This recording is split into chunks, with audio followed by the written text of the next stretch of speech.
Nang inakala ng spoiled noble brat na ito na magagawa niya ang lahat ng gusto niya, binuhusan ng tubig imburnal ang ating isi, sinipa siya, at sinabihang alamin ang kanyang lugar. Ang hindi niya alam ay ito na ang magiging pinakamalaking pagkakamali sa kanyang buhay. Sinampal niya ito ng malakas nang subukan nitong lumaban. Binigyan niya ito ng isa pang reality check. Siyempre, tulad ng isang spoiled brat, tumawag siya ng tulong, tinawag ang Grand Steward. Agad na pumasok ang Grand Steward at nagtanong kung ano ang nangyari. Doon niya inilabas ang kanyang Vian reverse card. Binigyan siya ng ama nito ng karapatang gamitin ang anumang paraan na kanyang pipiliin. Doon siya nagplano ng isa pang sorpresa para sa kanya. Sa kalagitnaan ng gabi, pinasok niya ang kwarto nito, kinalagkad palabas ng mansyon, at itinapon sa kalagitnaan ng gubat. Pagkatapos ay sinabi niya ang isang bagay na nagpatayo ng balahibo nito. Hindi siya kailanman nandoon para tulungan ito. Kinuha lang niya ang trabaho dahil nasisiyahan siyang durugin ang mga mayayabang na maharlikang tulad niya. Sa sandaling bunuti ni Derek ang kanyang espada, napagtanto ni Diala na baka hindi ito isang leksyon. Maaaring ito na ang kanyang pagbitay. Tumakbo siya para iligtas ang kanyang buhay sa madilim na gubat, ngunit hinabol siya ni Derek na parang isang predator, naghahagis ng mga bolang apoy at palaso ng yelo na sumasabog sa paligid niya. Habang nakasunod ang kamatayan, si Diala ay naitulak ng higit pa kaysa dati. Na-corner, pagod, at lunod sa takot, sa wakas ay bumigay siya at inilabas ang sakit na matagal na niyang itinatago. Ngunit nang iwinasiwas ni Derek ang kanyang talim para tapusin ito, may isang hindi kapanipaniwalang nangyari. Isang pader ng yelo ang biglang lumitaw at nagligtas sa kanya. Sa nakakatakot na sandaling iyon, ang babaeng tinutuya bilang walang silbi ay sa wakas nagpakita ng mana, at napagtanto ni Derek na si Diela ay hindi kailanman naging walang talento.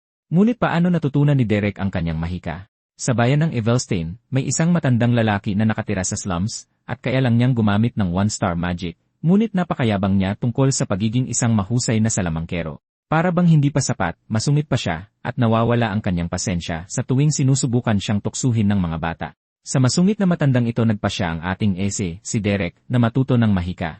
Lumalabas na pinili lang ni Derek na maging estudyante ng lalaki, dahil kailangan nito ng mga tagasunod, at siya naman ay nangangailangan ng kaalaman. Manonood ang matanda habang nagsasanay si Derek ng kanyang mahika. At may ngiti sa kanyang mukha, napagtanto niyang may talento si Derek dahil nararamdaman niya ang daloy ng mana. Nagamit ito ni Derek para gumawa ng sibat na yelo, na inihagis niya sa isang puno sa malayo, na nagpanginig sa katawan ng matanda. Dahil dito, ginugol ni Derek ang sumunod na taon sa bahay ng matanda, at habang ginagawa ang lahat ng uri ng utos para sa kanya, naging isang one-star mage si Derek. Isang gabi, pinaupo siya ng matanda upang sabihin sa kanya na sa kabila ng northern wall ng bayan, may mga maharlika raw na umabot na sa 3 stars bago pa man sumapit sa legal na edad ng pag-inom. Sinabi ng matanda kay Derek na ang pag-abot sa ganitong antas ay maaaring hindi mangyari para sa isang katulad niya. Sinabi niya kay Derek na huwag maging mayabang dahil sa kanyang mga kakayahan, babagsak siya sa sandaling maabot niya ang pader ng 2 stars. Sinabi niya kay Derek na ang mahika ay tungkol sa lahi, at gaano man kahirap magsumikap ang isang tao, lahat ay walang kabuluhan. Patuloy na naririnig ni Derek ang matanda na sinasabi sa kanya ang mga bagay tulad ng hindi niya maaabot ang mararating ng mga maharlika, at naniniwala si Derek na ito ay manifestasyon ng kanyang pananabik sa lahat ng hindi niya nakamit. Napakhaba ng gabing iyon, at kinabukasan, nang bumalik si Derek sa kanilang lugar, natagpuan niyang patay na ang matanda. Puno ng pasa ang kanyang katawan, na mga senyales na siya ay binugbog. Inakala ni Derek na nakipag-away ang matanda kung saan at nabugbog ng husto, ngunit kalaunan ay nalaman niyang binugbog ito ng mga gwardiya dahil sinubukan niyang magnakaw ng 2-star spellbook mula sa isang bodega, na ipinagtataka kung bakit susubukan ng matandang walang ambisyon na magnakaw ng spellbook. Naalala ni Derek ang matanda na laging nangangaral tungkol sa lahi, ngunit para kay Derek, hindi man lang siya maaaring magkaroon ng dugong maharlika. Bigla na lang, isang status screen ang lumitaw sa harap ni Derek, na nagsasabing na-unlock na niya ang mga pangunahing kaalaman sa mahika, at inaasahang pipiliin niya ang kanyang pangunahing paaralan ng mahika. Gayunpaman, ipinaalam sa kanya ng sistema na hindi na niya maaaring baguhin muli ang kanyang desisyon. Lumalabas na si Derek ay hindi orihinal na mula sa mundong iyon, at bago niya namalayan, 4 na taon na naman ang lumipas. Naging mentee si Derek sa ilalim ng isang babaeng nagngangalang Katya Flamheart, na dating ginang ng bumagsak na bahay ng Flamheart, na isang Bay County. Si Katya ay ipinanganak na isang maharlika at isang 3-star mage, kaya maraming grupo ng mersenaryo ang nagnais sa kanya. Habang nananatili siya sa Evelstein, kumuha siya ng mga kontrata sa pamamagitan ng Belden Mercenary Corps, at siya ang nagturo kay Derek kung paano gumamit ng 1-star magic.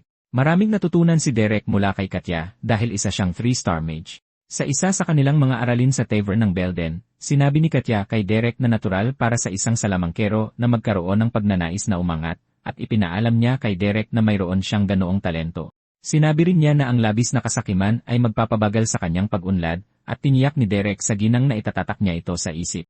Pagkatapos ng theoretical na lektura, sinabi ni Katya kay Derek na ipikit ang kanyang mga mata at damhin ang kanyang mana, at dapat niyang maramdaman ng mahinahon kung saan nabubuo ang mana. Gusto niyang isipin ito kung anong uri ng daloy mayroon ito, at isipin ito bilang paggamit ng mana upang gawing totoo ang imahe na kanyang iniisip. Ginawa ito ni Derek, at isang asul na alon ng mana ang lumitaw sa paligid ng kanyang katawan na sa huli ay nakakumbinsi kay Katya na ang bata ay may malaking halaga ng likas na mana. Napansin din niya na matatag ang mana ni Derek, at naniniwala siyang ito ay dahil sa dami ng kanyang karanasan sa labanan.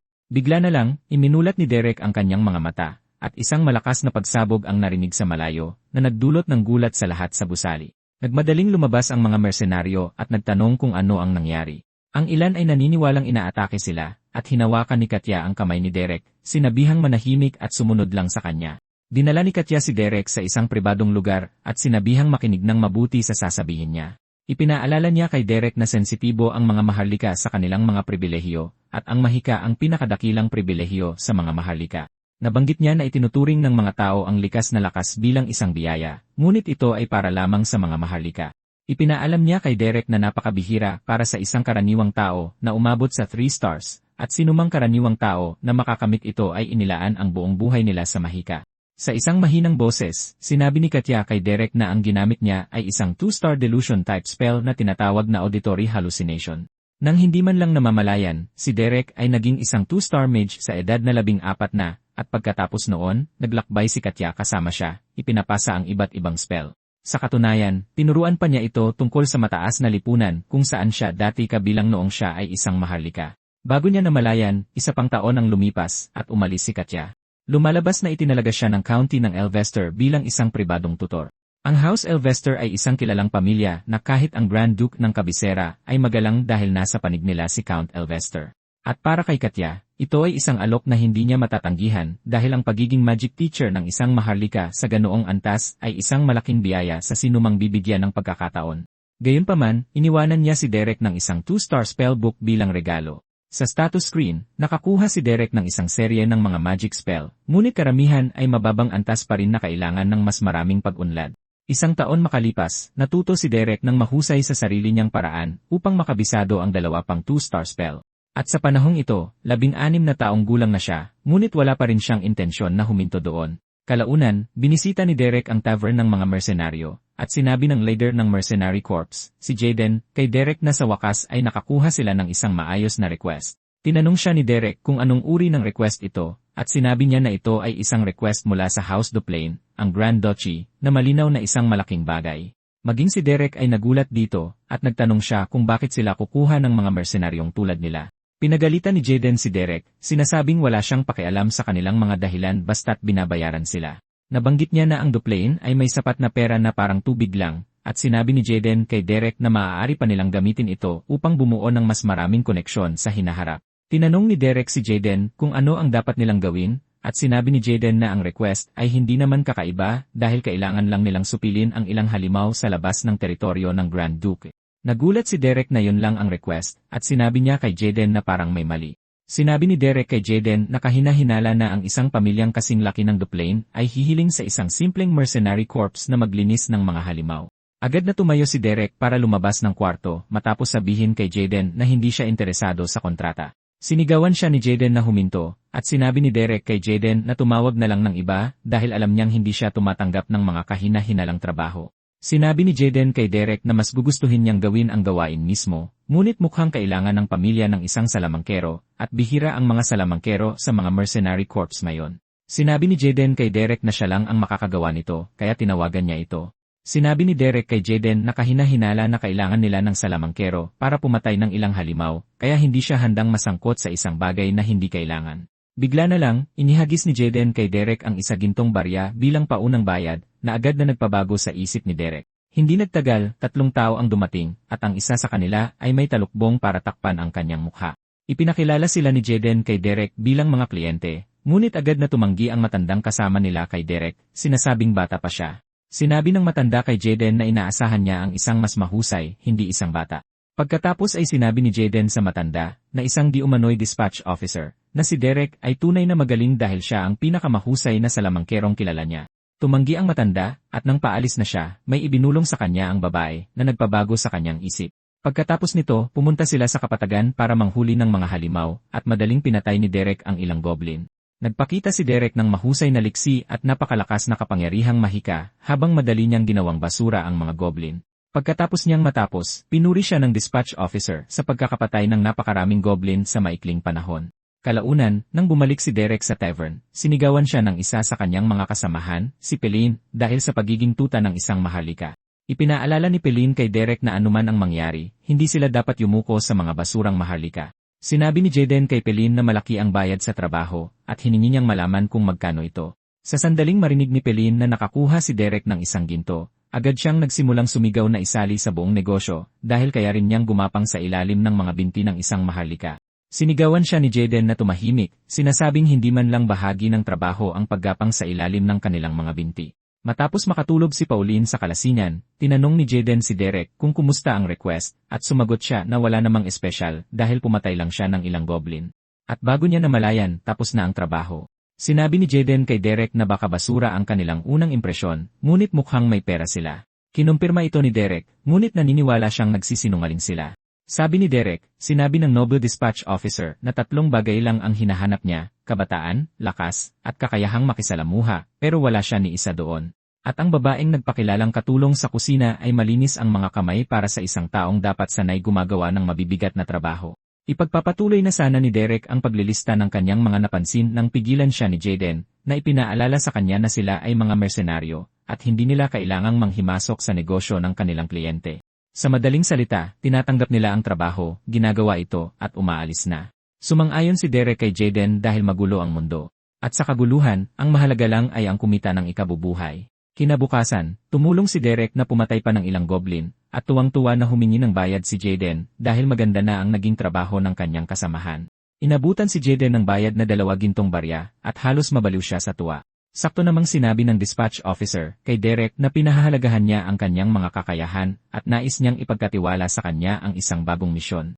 Tinanong niya si Derek kung interesado siya at ikinalito ito ni Jaden at Derek. Para hindi na magpaligoy-ligoy pa, sinabi ng matanda kay Derek na makakakuha siya ng 15 gintong barya para sa misyon. Nang marinig ni Derek ang halagang inaalok, agad niyang tinanggap ang gawain kahit hindi pa niya alam kung ano ito. Hindi nagtagal, nagtungo sila sa lupain ng mga Duplain. Namangha si Jaden sa ganda ng lupain, pero nanatiling tahimik si Derek habang inoobserbahan ang buong lugar. Pagkatapos ay sinabi ng matanda sa dalawa na nais niyang magpakilala bago sila pumasok sa loob ng lupain. Pagkatapos ay ibinunyag ng matanda na ang pangalan niya ay Delon, at siya ang Grand Steward na naglilingkod kay Duke Duplain. Humingi ng paumanhin si Delon sa pagtatago ng kanyang katayuan, at sinabing ito ay dahil sa uri ng kanyang trabaho. Nagpakilala rin ang matandang babae na siya si Katerina, ang headmaid, at hindi isang ordinaryong katulong sa kusina. Nagulat si Jaden dito, at agad siyang yumuko para magbigay galang habang nagpapakilala rin. Hindi gaanong nagulat si Derek dahil inaasahan na niya ito, at nangangahulugan lamang ito na mataas ang katayuan ng babaeng nasa ilalim ng kapa. Sakto namang tinanggal ng babae ang kanyang kapa upang ipakita ang kanyang magandang mukha. May maningning na ngiti sa kanyang mukha, ipinakilala niya ang kanyang sarili bilang si Aisline Eleanor Duplain. At sinabi niya kay Derek na gusto niyang italaga siya bilang magic tutor para sa kanyang nakababatang kapatid na si Diela. Narinig ito ni Derek at natulala siya na kinuha siya para maging tutor ng isang maharlikang babae. Samantala, makikita si Duplain sa kanyang opisina na kausap ang kanyang panganay na anak na si Valerian. Nasa kalagitnaan sila ng pulong nang biglang pumasok sa silid ang kapatid ni Valerian, si Reg, na galit na galit. Pinayuhan ni Duplain ang kanyang anak na umayos ng kilos, ngunit sumigaw pabalik si Reg at sinabing si Diela ang nangangailangan ng payong iyon. Binanggit ni Reg na sumusobra na si Diela at sinimulan ng bugbugin ang mga katulong na kinuha niya. Hinikayat ni Valerian si Reg na hinaan ang kanyang boses, at sinabi sa kanya na may pulong siya kasama ang kanilang ama.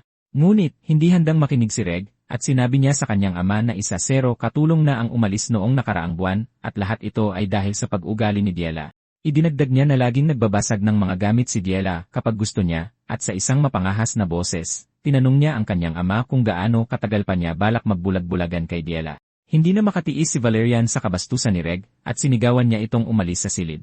Nagpatuloy si Reg sa pagsasabi sa kanyang ama na oras na para pakawalan nila si Diela dahil nariyan naman si Aisline.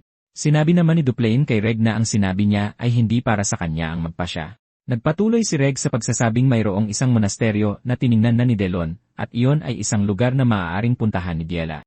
Naniniwala si Reg na sa halip na maging pabigat si Diela, mas makabubuti kung iaalay niya ang kanyang sarili sa kalooban ng Diyos. Patuloy siyang nagsalita ng walang galang, na naging dahilan para tumayo si Duplain at iumpog ang kanyang ulo sa mesa. Ipinapaalala sa kanya na sinabi na niya na hindi sa kanya ang desisyon na pakawalan si Diela.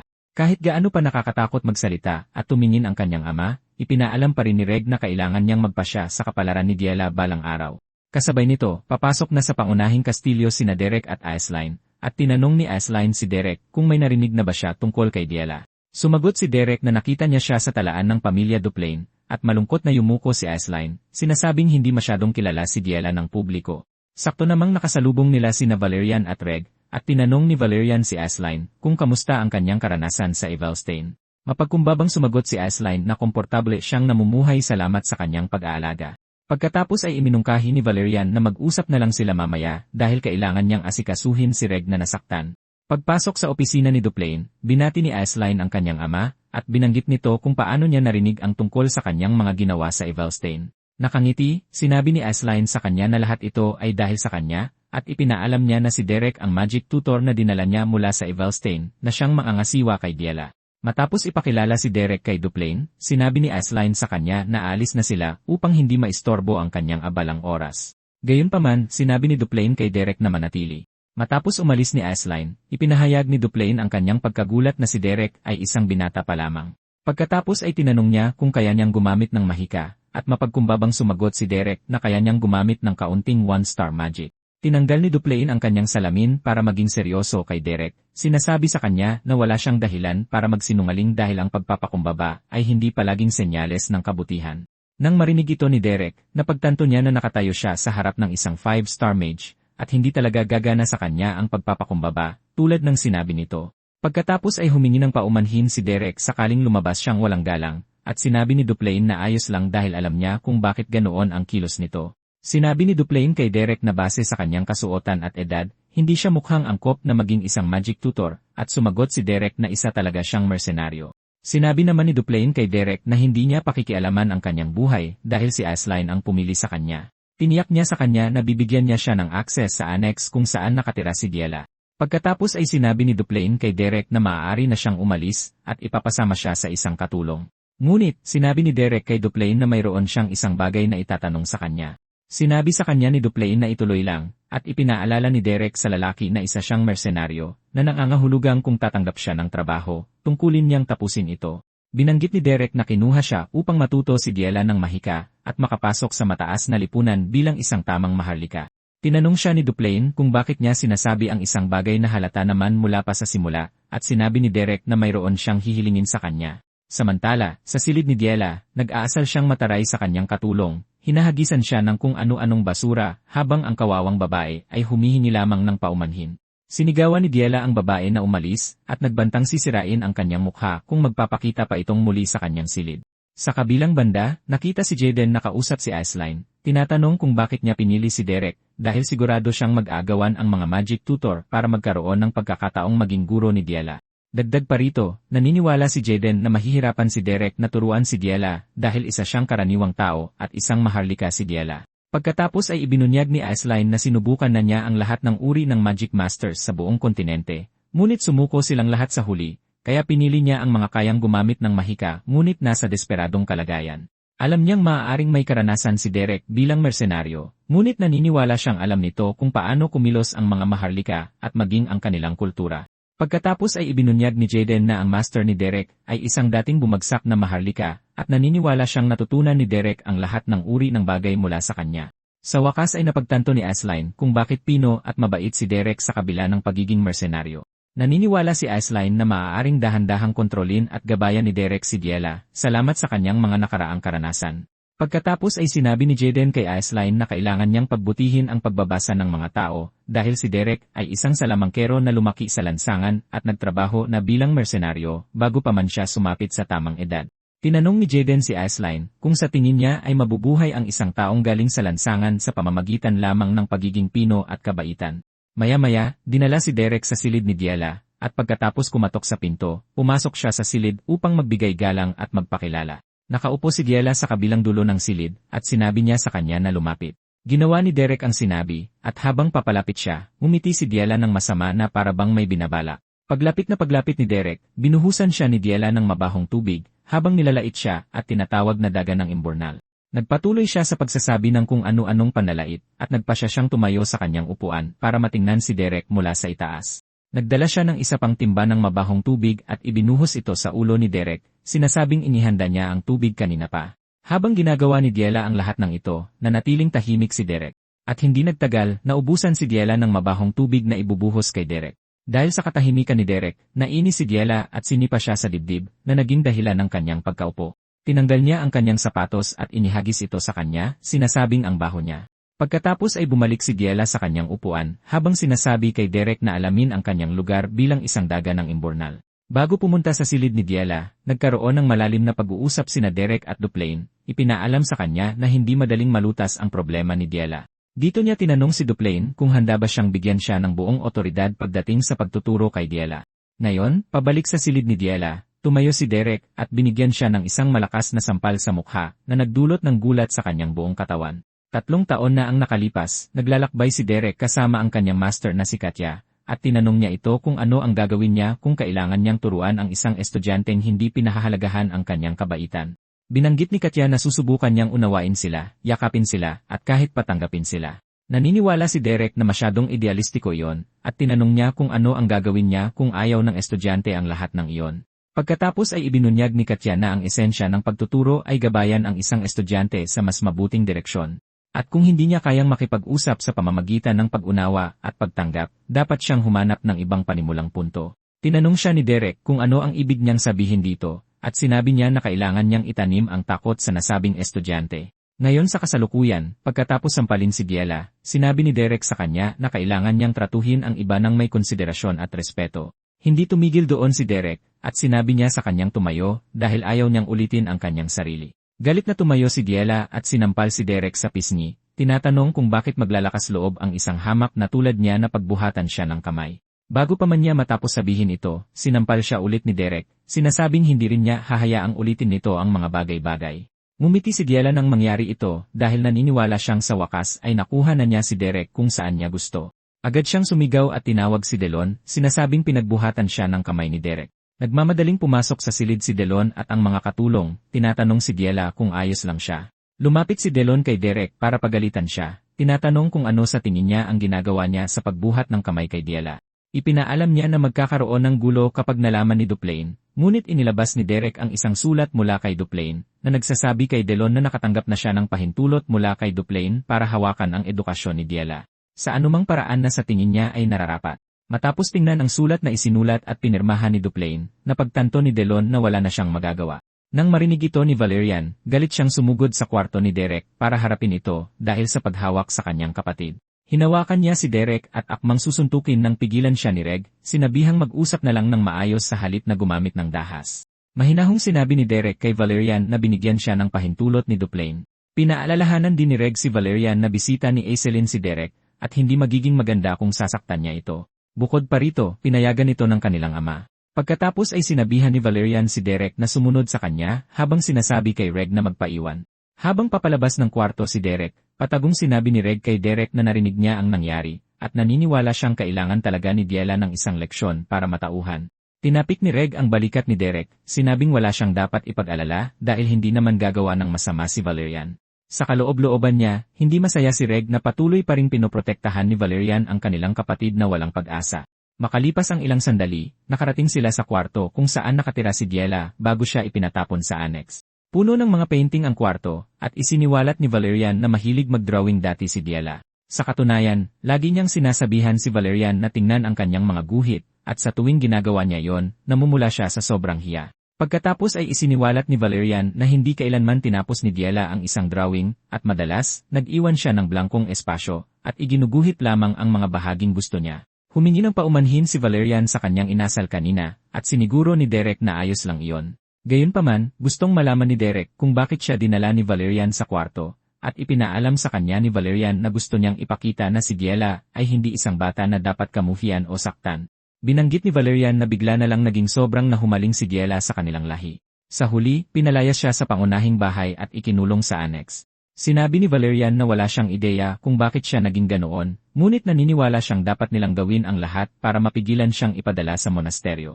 Sinabi ni Valerian na makukumbinsi niya ang kanyang ama na payagan si Diela na manatili kung matututunan niya kahit ang one-star magic lang.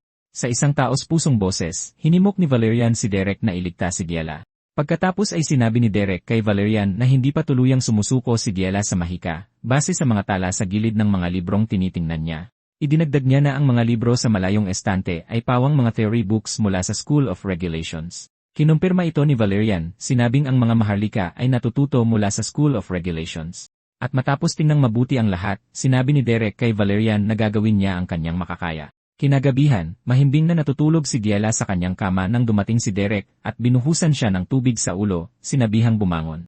Hindi makapaniwala si Diela sa nangyari, at iniisip niyang tuluyan nang nabaliw si Derek. Binaliwala siya ni Derek at hinawakan na lang sa kamay, sinabing sumama sa kanya. Hindi makapaniwala sa nangyayari sa kanya, ngunit patuloy lang siyang kinaladkad ni Derek sa pasilyo, habang gulat na nanonood ang mga katulong. Hindi nagtagal, kinaladkad siya ni Derek palabas ng estate papunta sa gubat, at nang makarating sila sa kaloob-looban nito, itinapon siya ni Derek sa lupa. Naniniwala si Diela na nabaliw na si Derek, at sinigawan niya ito, tinatanong kung sino siya sa akala niya para turuan siya. Pagkatapos ay ginulat siya ni Derek sa pagsasabing wala siyang interes na turuan siya ng mahika, ngunit kinuha niya ang trabaho, dahil nasisiyahan siyang bugbugin ang mga mayayabang na maharlika. Nagulat si Diela nang marinig ito, at inakala niyang may problema sa pandinig niya. Nagpatuloy si Derek sa pagsasabing ang pagiging tutor ay halos isang dahilan lamang para bugbugin ang mga arogante at matapobreng maharlika tulad ni Diela. Iniisip pa rin ni Diela na biro lang ang lahat hanggang sa inilabas ni Derek ang kanyang espada at sinabi kay Diela kung gaano kasarap pakinggan ang sigaw ng isang maharlika.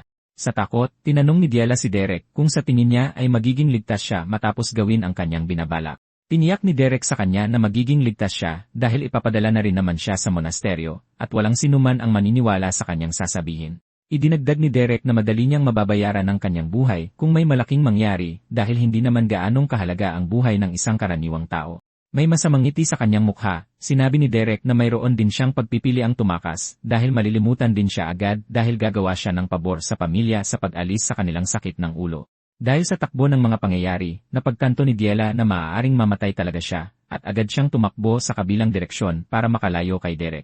Naisip ni Diela na madali siyang maaabutan ni Derek kung dadaan siya sa daan patungo sa mansyon. Nagpasya si Diela na tumakbo papasok sa gubat sa pag-asang maliligaw niya si Derek dahil kabisado niya ang lugar. Plano niyang tumakbo pabalik sa mansyon kapag ligtas na siya, at sigurado siyang papatayin nila si Derek para dito. Bigla, lumingon siya at nakita si Derek na gumagawa ng isang fireball, na ikinagulat niya dahil ang fireball ay isang 2-star magic. Nagtataka siya kung paano nakakagamit si Derek ng 2-star magic. Bago niya namalayan, ibinato ni Derek ang fireball sa kanya, ngunit sinadya niyang hindi siya tamaan. Tumama ang fireball at gumawa ng malaking pagsabog na lubos na ikinatakot ni Diela. At nang lumingon siya, nakita niya si Derek na nakangiti na parang isang baliw. Nagawang makatayo muli ni Diela, ngunit hindi nagtagal ay natisod siya at bumagsak muli sa lupa. Bago niya namalayan, nagsimulang lumipad ang mga ice arrow patungo sa kanya, halos hindi siya tinatamaan. May isa pang tumama mismo sa harapan niya, na nagpapakita kung gaano siya kalapit sa kamatayan. Inasar siya ni Derek, sinabing medyo mabilis siya, at mahirap paniwalaan na ang isang tulad niyang laging nakakulong ay may sapat na bilis para tumakbo. Binaliwala ni Diela si Derek, at nagsimula siyang tumakbo ulit. Ngunit sa isang punto, nagsimula niyang mapagtanto na baka hindi na siya makatakas kay Derek dahil mukhang maaabutan na siya nito. Sakto namang lumuhod si Derek para pakiramdaman ang gubat, at napagtanto niyang ito rin ang nakita niya sa mga painting. Naisip ni Derek na tumatakbo na si Diela sa gubat na ito mula pa noong bata siya. Napagtanto ni Derek na nararamdaman ni Diela ang mana sa kalikasan, at naisasalin ang pakiramdam na iyon sa kanbas nang hindi niya namamalayan. Nasa kalagitnaan ng kanyang pag-iisip si Derek nang biglang lumitaw si Diela sa likuran niya na may hawak na bato at handang basagin ang kanyang ulo. Gayunpaman, mabilis na nakakilos si Derek para patalsikin ang bato sa kanyang kamay gamit ang espada. Natakot na napaupo si Diela sa lupa, napagtantong katapusan na niya. Sinabi ni Derek na hinahangaan niya ang kanyang determinasyon, dahil kahit alam niyang mahirap takasan ang paghabol, pinili pa rin niyang lumaban. Kumpiyansa si Derek na hindi ito naging madaling desisyon para sa kanya, at ipinaalam niya na wala na siyang lakas para tumakbo pa. Sa nakakatakot na boses at hawak ang kanyang espada, tinanong siya ni Derek kung mayroon siyang huling sasabihin. Lumabas ang pagiging mayabang ni Diela, sinabing wala siyang balak humingi ng tawad dahil hindi siya nagmamakaawa na parang mga hamak na tao. Tinanong siya ni Derek kung bakit siya sobrang nahuhumaling sa lahi, at sumagot siya na wala nang matitira sa kanya kung aalisin ang kanyang dakilang lahi. Sinuntok ni Diela ang lupa, at habang lumuluha, tinanong niya si Derek kung sa tingin niya ay hindi niya sinubukang gumamit ng mahika. Pero gaano man siya magsikap, hindi ito gumagana. Sinabi ni Diela kay Derek na wala na siyang iba pa kapag inalis sa kanya ang pagpipinta at mahika. Sinabi niya kay Derek na ang tanging natitira na lang sa kanya ay ang kanyang lahi. At kapag inalis pa ito sa kanya, sa tingin niya ay wala na siyang silbi. Huminga ng malalim si Derek matapos marinig ang lahat ng kanyang sinabi, at inilabas ang kanyang espada na sinasabing sapat na ang kanyang narinig. Sinabi ni Derek kay Diela na katapusan na niya, at iwinasiwas ang kanyang espada sa kanya, handang saksakin siya. Ngunit may nakakagulat na nangyari. Inaasahan na ni Diela na gugulong na ang kanyang ulo sa lupa, ngunit nang imulat niya ang kanyang mga mata, napagtanto niyang buhay pa siya. Sa isang di inaasahang pangyayari, may isang pader ng yelo na nakapalibot sa kanya, na pumigil sa espada ni Derek na abutin siya. Nagulat si Diela nang mapagtanto niyang ang mana na lumikha ng pader ng yelo ay nanggagaling sa kanyang katawan. Pagkatapos ay isinukbit ni Derek ang kanyang espada, at pinuri si Diela sa magandang gawa habang yumuyuko at humihingi ng tawad sa kanyang kabastusan. Natulala si Diela sa lahat ng nangyayari, at sinabi sa kanya ni Derek na maaaring hindi ito matatawag na tunay na mahika dahil ang nangyari ay isang pagpapakita lamang ng mana. Ngunit ang mahalaga ay nagawa pa rin niya ito. Hindi makapaniwala si Diela sa nakikita, at napasigaw siya ng malakas sa pagkadismaya. Pagkatapos niyang umiyak, sinimulang gamutin ni Derek ang kanyang mga sugat, at sinabi niya kay Diela na siya ay mula sa School of the Wild, ngunit nalilito si Diela kung ano ang ibig sabihin nito. Binanggit ni Derek na karamihan sa mga maharlika ay natututo sa School of Regulations, ngunit ipinaalam niya na sa huli, lahat ng paaralan ng mahika ay pare-pareho lang. Gayunpaman, ang tanging pagkakaiba ay ang malaking pagkakaiba sa proseso ng pag-unawa at pagmaster nito. Sinabi ni Derek kay Diela na siya ay mula sa School of Wild, at ang kanyang pagsisikap na matuto ng mahika sa pamamagitan ng teorya ng School of Regulations ay magdudulot lamang ng problema. Ipinaliwanag ito ni Derek sa simpleng paraan, na hindi lang sinusubukan ni Diela na magsuot ng damit na hindi kasya, kundi para na rin siyang pilit na isinusuot ang damit na hindi talaga magkakasya sa kanyang katawan. Tinanong siya ni Diela kung paano niya nalaman na mula siya sa School of the Wild, at isiniwalat niyang nakita niya ang mga drawing na ginawa niya. Ipinaalam niya kay Diela na nararamdaman niya ang mana na dumadaloy sa kalikasan, at inilalagay niya ito sa canvas. Ipinaliwanag niya na ang mga mage na ipinanganak na may katangian ng School of Wild ay karaniwang nararamdaman ang mana sa kalikasan noong bata pa sila. Pagkatapos niyang bendahan ang kanyang mga binti, sinabi niya na dapat ay makakalakad na siya. Sinabi ni Derek kay Diela na maaaring nagawa niyang magpakita ng mana, ngunit malayo pa ang kanyang lalakbayin. Ipinaalam niya na simula sa susunod na araw, tuturuan niya itong magpakita ng mana sa natural na paraan.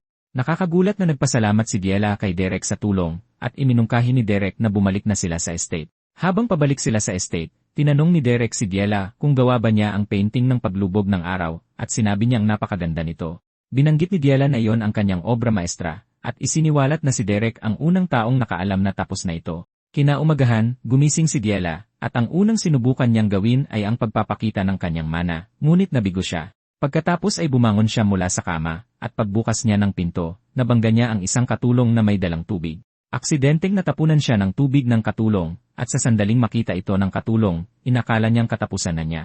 Pinanghinaan siya ng loob dahil sa takot, at napaluhod siya, nagmamakaawa kay Diela na patawarin siya dahil nakagawa siya ng kasalanang karapat-dapat sa kamatayan. Sa isang di inaasahang pangyayari, sinabihan lang siya ni Diela na tumingin sa kanyang dinadaanan.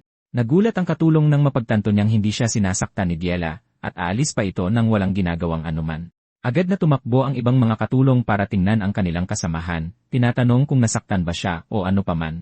Sinabi niya sa kanila na maayos lang siya, at ibinunyag na sinabihan lang siya ni Diela na mag-ingat, na nag-iwan sa mga katulong na magtaka kung ano ang nangyari kay Diela matapos siyang lumabas noong gabi. Tulog pa si Derek nang marinig niya si Diela na kumakalampag sa kanyang pinto na sinasabihang gumising na. Narinig ni Diela ng ingay, at sinubukan niyang pakalmahin si Diela, sinasabihan siyang ayusin ang kanyang pag-ugali. Naglakad si Derek papunta sa pinto at tinanong si Diela kung ano ang gusto nito, at sinabi ni Diela na turuan siya kung paano gamitin ang mana na kanyang pinalabas dahil sinubukan na niya ito mag-isa, pero hindi gumagana. Nang marinig ni Diela na nagpakita siya ng mana, natigilan ito. Ngunit sa halip na asikasuhin siya ni Derek, isinara nito ang pinto at sinabihan siyang bumalik sa hapon. Si Glon naman ay naging emosyonal dahil sa wakas ay nagbabago na si Diela. Hindi papayag si Diela na hindi ang sagot, at patuloy siyang kumakalampag sa pinto ni Derek, sinasabihan itong buksan ang pinto, ngunit bumalik lang si Derek sa kanyang mahimbing na tulog. Kalaunan, naglalakad si Reg sa pasilyo nang marinig niya ang mga katulong na nag-uusap tungkol sa mga pagbabagong napansin nila kay Diela at kung paano pa ito nakapagpakita ng mahika. Agad-agad, iniulat ito ni Valerian sa kanilang ama na sinasabing narinig niya ang impormasyon mula sa punong mayordomo. Nakahinga ng maluwag ang lalaki nang marinig ito, ngunit naniniwala si Haig na hindi sila dapat magpadalos-dalos sa konklusyon dahil lang nagpakita ng mahika si Diela. Nainis si Valerian nang marinig na walang pakialam pa rin si Haig kahit nakapapalabas lang ni Diela ng mahika at dapat sanay pinupuri niya ito. Pagkatapos ay ipinaalala ni Reg kay Valerian na maraming nagawa si Diela hanggang sa kasalukuyang sandali at ang isang maliit na resulta mula sa kanya ay hindi sapat para isantabi ang paunang plano na ipadala siya sa kumbento. Nang hapong iyon, sa wakas ay nagpa siya si Derek na oras na para turuan si Diela, ngunit natagpuan niya itong nagtatampo. Ikinatwiran ito ni Diela, sinasabing hindi siya nagtatampo kundi galit. Ipinaalam sa kanya ni Derek na kahit gaano pa siya umarteng parang baliw, wala itong babaguhin.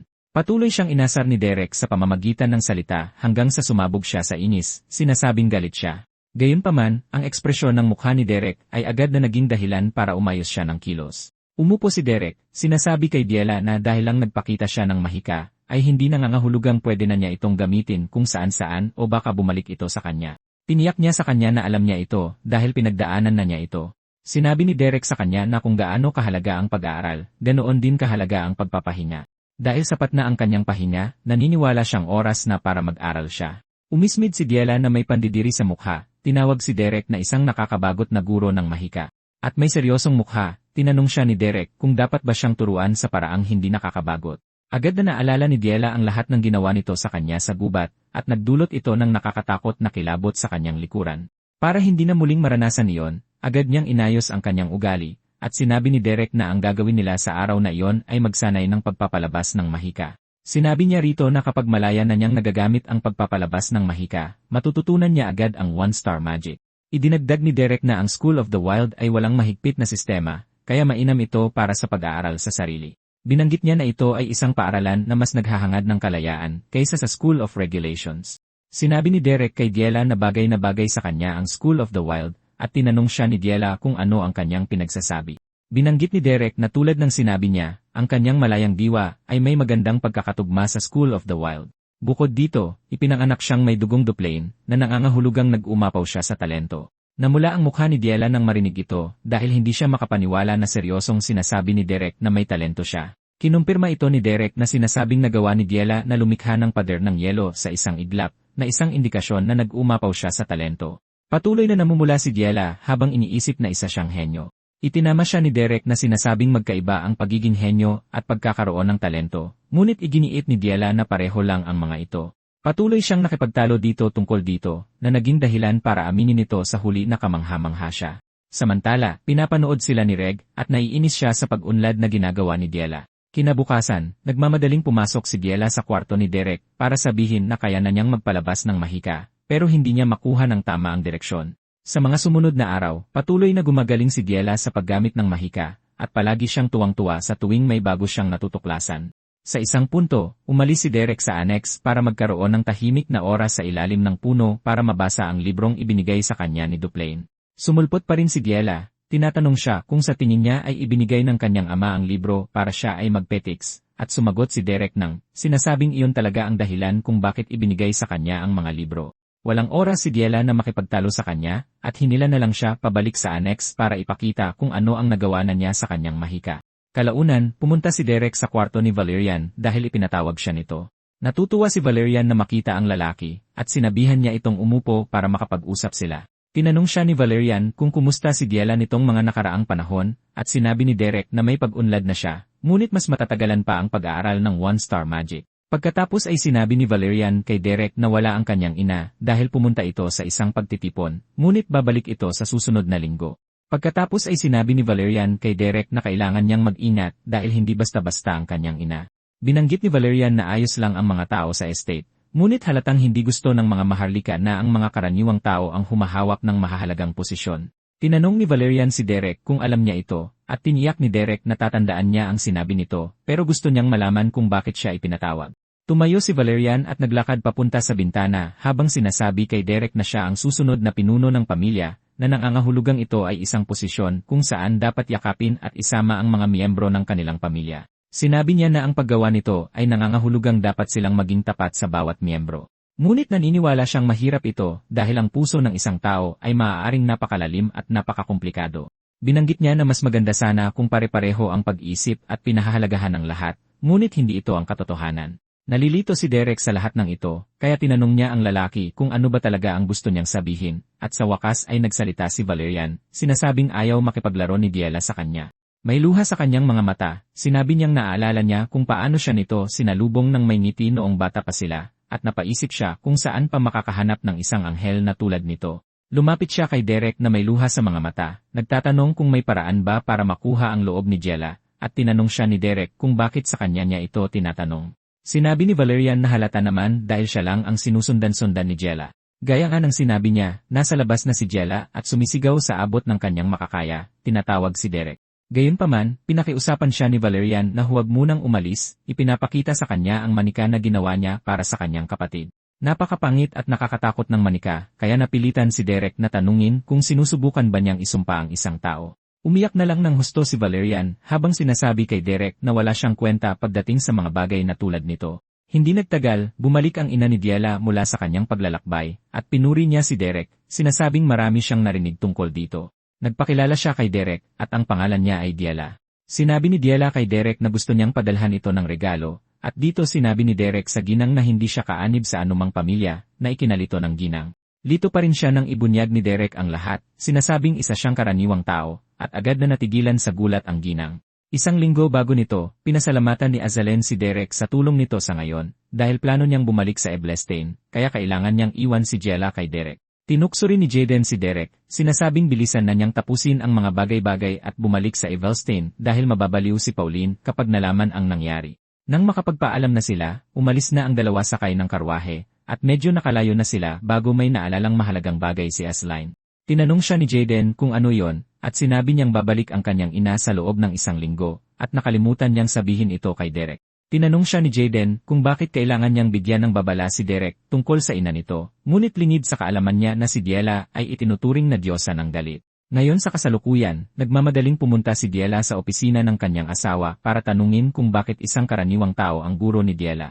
Naiinis ang lalaki sa kanyang pagsigaw, at pinakiusapan siyang hinaan ang boses, ngunit patuloy sa pagsigaw ang ginang, ipinapaalala sa kanyang asawa na si Diela ang kanilang bunsong anak. Pagkatapos ay ipinaalala ng lalaki sa kanyang asawa na ayaw din niyang magtalaga sa mga posisyon, ngunit lahat ng gurong may magandang lahi ay sumuko na kay Diela. Gayunpaman, hindi sa tingin ng ginang na tama para sa Duplain na kumuha ng isang mersenaryo para maging tutor ni Diela. Sinabi ni Duplain sa kanya na mahirap maghanap ng desenteng guro ng mahika, at bukod pa rito, si Aiselin ang nagrekomenda kay Derek. Ayaw pa ring sumang-ayon ni Diela dito, sinasabing dapat mayroon man lang kahit kaunting pamantayan. Pagkatapos ay ipinaalala niya sa lalaki na maaari nilang kunin ang kanyang kapatid na si Flam. Tila, abala ang lalaki noong huli silang nagtanong, ngunit naniniwala ang ginang na dapat ay libre na siya ngayon. Hindi makapaniwala si Duplain na seryoso niyang iminumungkahi na kunin nila ang taong namamahala sa teritoryo at gawin siyang pribadong guro. Tinanong niya si Diela kung sa tingin ba niya ay gagana ang pamamahala sa Evelstein kung pababayaan nila ito. Pagkatapos ay tinanong siya ng ginang kung ano ang mangyayari sa social circle dahil isa rin itong larangan ng digmaan. Sinabi niya kay Duplain na kailangan din ng isang guro sa lipunan, ngunit ang paggamit kay Derek bilang guro ni Diela ay gagawin lamang katatawanan si Diela kapag ipinakilala na siya sa lipunan. Napilitang makialam si Valerian, pinapakalma ang kanyang ina dahil hindi naman siya pumunta sa opisina para makipag-away sa kanilang ama. Gayunpaman, sinabi ni Diela kay Valerian na tumabi dahil hindi ito isang bagay na maaari nilang palampasin. Sakto namang dumating si Haig, sinasabi sa kanyang ina na ang dapat nilang ikabahala ay kung kwalipikado ba si Derek na maging guro ni Diela. Sinabi ni Haig na ang isang karaniwang tao na magiging guro ng mahika ng isang maharlika ay hindi normal na sitwasyon, pero hindi niya iniisip na magiging issue ito kung ang karaniwang tao ay may mga kinakailangang katangian. Pagkatapos ay sinabi ni Ragge sa kanyang ama na nais niyang subukan ang mga katangian ni Derek sa pamamagitan ng isang laban. Gayunpaman, pinutol siya ng kanyang ama, sinasabing si Derek ay tunay na magaling pagdating sa pagiging isang salamangkero. Nagpa siya si Haig na ibaling ito kay Diela, sinasabing nais niyang makipaglaban kay Diela upang malaman kung magaling na guro si Derek dahil naniniwala siyang dapat ay mayroon na itong magandang resulta ngayon. Walang masabi si Duplain dito, at umalis si Haig na may determinasyong makipaglaban sa kanyang kapatid. Hinabol siya ni Valerian, tinatanong kung ano ang plano niyang gawin sa pakikipaglaban ng mahika laban sa kanyang kapatid. Pagkatapos ay tinanong ni Rhaeg si Valerian kung sa tingin niya ay nagbago na ba talaga si Diela. Ipinaalala ni Rhaeg kay Valerian ang mga nagawa ni Diela, ngunit sinabi ni Valerian sa kanya na anuman ang mangyari, kapatid pa rin nila si Diela. Binanggit niya na kadugo nila si Diela at dapat nila itong alagaan at protektahan. Nagalit lang si Rhaeg nang marinig ito, sinasabi kay Valerian na masamang dugo si Diela dahil sinusubukan niyang pabagsakin ang kanilang pamilya. Sinabi ni Rhaeg na iyon ang magiging katapusan nila kung si Diela ay lilitaw sa lipunan sa ganoong kalagayan. Nagulat si Valerian na ganito pala ang nararamdaman ni Rhaeg sa kanilang kapatid, at umalis si Rhaeg na sinasabing si Diela ang unang lumampa sa linya, kaya dapat siyang manatiling ipinatapon sa annex. Kinabukasan, si Diela ang unang nagpakita sa kwarto ni Derek na may abiso ng laban, sinasabing kung matalo siya sa laban ng mahika, otomatiko siyang matatanggal sa trabaho. Tiniyak ni Derek kay Diela na narinig na niya ito, at alam din niya na si Rhaeg ay isang bihasang one-star mage. Kaya magiging mahirap para kay Diela na manalo. Nagulat si Diela nang marinig ito, at sinigawan siya. Tinatanong kung iyon lang ba ang sasabihin niya dahil matatanggal na siya sa trabaho. Pagkatapos ay pinaalalahanan ni Derek si Diela na isa siyang mersenaryo, at ginagawa niya ang trabahong ipinagagawa sa kanya, kinukuha ang bayad, at umaalis. Ginulat ni Derek si Diela sa pagsasabi sa kanya na nabayaran na siya ng higit pa sa sapat, na lalong ikinagulat niya. Makalipas ang isang linggo, nakahanda na ang entablado para sa Magic Spar, at naroroon si Duplain at iba pang mga personalidad. Sinalubong ni Derek si Duplain sa arena, at nagulat si Duplain na hindi man lang mukhang takot o nag-aalala si Derek, iniisip kung talagang kumpiyansa siya. Humanga si Duplain dito, at ito ang nagpatibay kung bakit sa tingin niya ay mahalaga si Derek sa pamilya. Sa kabilang banda, pumasok si Rhaeg sa arena na may layuning tuluyang durugin ang kanyang kapatid dahil gusto niyang pagsisihan nito ang kanyang nakaraan hanggang sa kaibuturan ng kanyang mga buto. Isang linggo bago nito, matapos magsalita si Derek tungkol sa pagiging mersenaryo, tinanong siya ni Diela kung wala ba talaga siyang pakialam sa mangyayari sa kanya basta't mabayaran siya. Pagkatapos ay sinabi ni Derek kay Diela na dapat napansin niya na lumalago ng maayos ang kanyang mahika. At kahit hindi niya magamit agad ang one-star magic, hindi rin naman iyon magtatagal. Ipinapaalam niya sa kanya na mayroon siyang bentahe dahil ipinanganak siyang may dugong duplon. Tinanong siya ni Diela kung bakit niya sinasabi ang lahat ng ito, at pinaalalahanan siya nito na sinabi na niya sa kanya na ang School of the Wild ay isang paaralan na nakatuon sa pag-aaral sa sarili sa halip na pagpapasa ng mga kaalaman. Naiinis si Diela, at sinisigawan siya, at tinatanong kung bakit siya nagsasabi ng basura sa isang mahalagang sandali. Sa wakas ay kumalma si Diela, sinasabi kay Derek na alam niyang hindi siya ang pinakamahusay na estudyante, pero gusto pa rin niyang patuloy na matuto ng mahika mula sa kanya. Nang may taos pusong-puso at mukha, sinabi niya kay Derek na ayaw niya ng ibang guro maliban sa kanya. Pagkatapos ay sinabi ni Derek kay Diela na hindi niya alam ang etiketa o mga panuntunan para sa Magic Spar ng mga maharlika dahil hindi pa niya nagawa iyon dati, pero kaya niya siyang turuan kung paano manalo sa isang laban. Tinanong niya kung handa na siyang manalo, at nagsimulang umikot sa kanyang isipan ang mga posibleng mangyari kung siya ay mabigo. Napagtanto niya na napakaraming bagay ang sasabihin tungkol sa kanya kung matatalo siya, at may buong determinasyon. Sinabi niya kay Derek na ipanalo siya.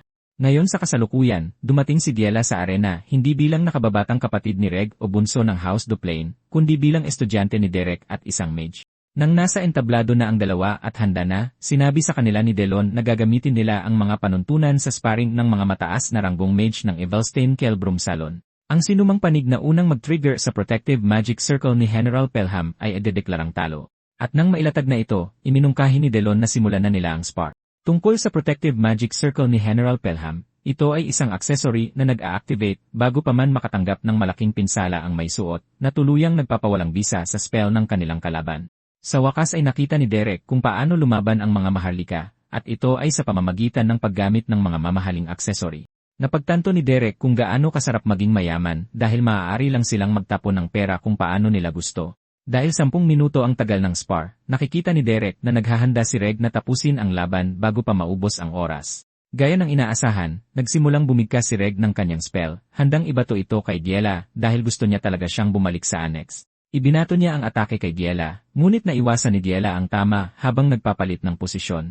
Ikinainis ito ni Rhaeg, at nagbato siya ng isa pang set ng mga atake sa kanya, ngunit nanatili siyang gumagalaw, tinitiyak na nagpapalit siya ng posisyon sa bawat pagkakataon. Nakikita ni Derek na madaling hinahawakan ni Diela ang mahika, ngunit pagdating sa labanan, si Diela ay isa pa ring ganap na baguhan. Isang atake ni Rhaeg ang malapit nang tumama sa kanya nang maglagay siya ng isang ice barrier upang harangin ito. Nagulat si Rhaeg na makitang hindi gumagamit si Diela ng star rank magic, ngunit nagagawa niyang magpakita ng kapangyarihan ng mahika. Hindi iniisip ni Reg na may kakayahan si Diela na depensahan ang sarili laban sa kanya, at sa tingin niya ay hindi rin yon iniisip ni Diela. Naisip ni Reg na sisirain na lang niya ang harang ni Diela dahil isa lang itong murang panlilinlang. Pagkatapos ay nagpakawala siya ng malakas na atake kay Diela, at sa sandaling iyon, naalala ni Diela ang itinuro sa kanya ni Derek. Sinabi niya sa kanya na ang mga mersenaryo ay lumalaban ng iba sa paraan ng mga maharlika. Sa madaling salita, hindi lumalaban ng patas ang mga mersenaryo dahil ang tanging layunin nila ay ang tagumpay. Sinabi ni Derek sa kanya na iba ito sa paraan ng pakikipaglaban ng mga maharlika.